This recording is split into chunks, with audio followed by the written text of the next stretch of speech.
At a little over 300 words, Overlooking Ilos is the shortest work that I've produced. It's also one that I feel doesn't need to be any longer and that I'm happy with at its current length. So, the genesis behind Overlooking Ilos came, as many of my stories did, from reading the Catalyst for Revenge, which is the masterclass in Reaper depiction, and thinking about why the Reapers would overlook Ilos, because Ilos is an entire planet.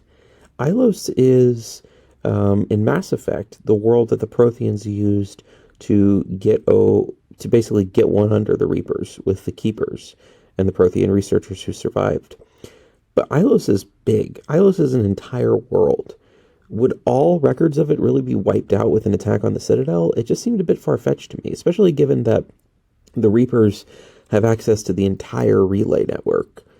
So I rewrote things a bit. I made it so that Ilos is discovered, but part of it that matters, the research facility, isn't. Records of the research facility are wiped out, but not the actual planet. So in this fanfiction, you see another example of how I borrow from other writers. I don't directly take original characters, because I think that's like stealing, but I do use the setting and the vibes. I used Harbinger in a way similar to the way he's depicted in Jade Tatsu's Mass Effect Synthesis and the Catalyst for Revenge, but I didn't use any of the original characters from those stories. I used my own Ascended, called Carrie Leah.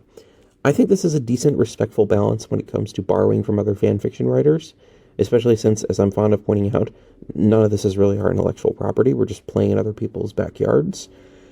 But you can decide for yourself on that front.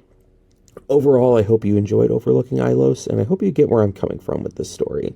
Reapers are just such smart, omnipotent creatures that for me it kind of stretched credibility that they would overlook an entire world.